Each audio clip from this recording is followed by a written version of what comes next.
Hey y'all, it's me, Dr. Lynn Daniel. Today we are going to read, mark, and annotate my first book, Trash Can Stop Being a Receptacle for Toxic People's Waste. We are going to use the annotation note card from a teacher friend on TPT. Her name is Less Work, More Play. We're calling it, she calls it Stop and Jot Your Thoughts. This is an annotation technique. That means as you're reading, you will pause and take note of what you are reading. It helps you to walk away with specific evidence that supports your comprehension. Okay, and appreciation for the text. I'm showing you what we did yesterday. And because of my camera situation, it's a little bit difficult for me to be in the minute doing a live annotation. I just tried it and it just ain't working. So yesterday we used yellow, and today these are the notes that were highlighted. But as you can see, there's no annotation on these pages because I stopped the video there. Today's video will cover, this is page 74 in chapter 6, looking at the relationship you have with yourself and how that will define your relationships with others. And as you can see, I have already highlighted some things today using orange, and let me go over them. Now, using the annotation guide, we're reading a nonfiction text, which then will use specific sentence starters or prompts to help us pull out the meaning, right? So you already know that good readers, when we read, we do pause, we reflect, we take a break, we think back on what we read, we ask questions, we even try to predict what might be coming up in the, sentences and paragraphs ahead.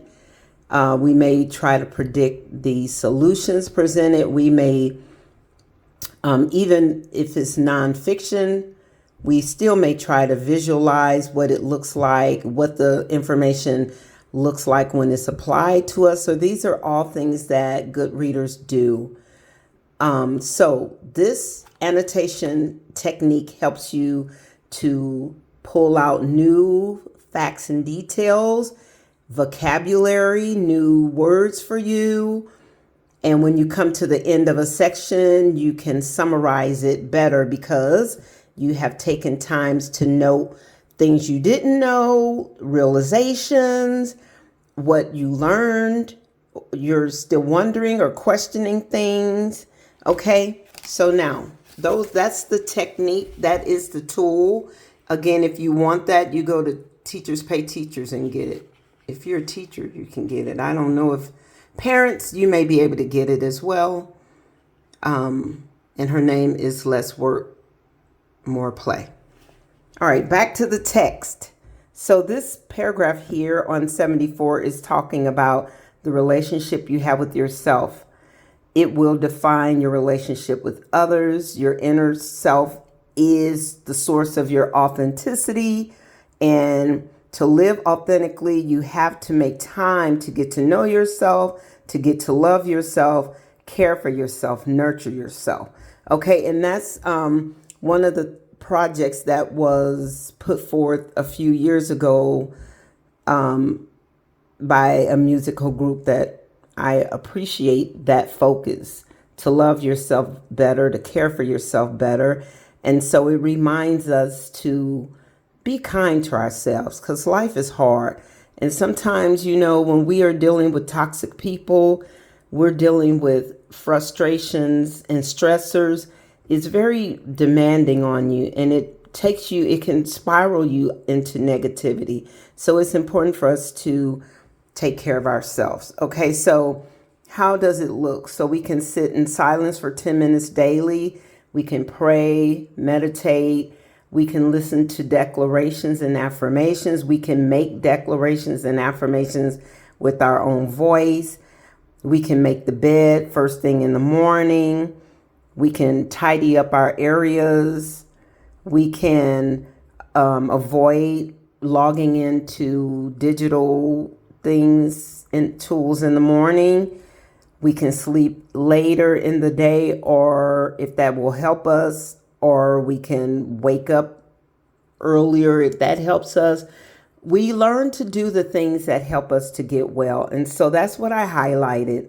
And then in the margins, I put self-care is individualized to meet my specific needs. And so this is how it looks, you all. So as you're reading my book, which you can get on Amazon, you can go up to my profile and click the link tree and it will take you there, or you can just go straight to Amazon.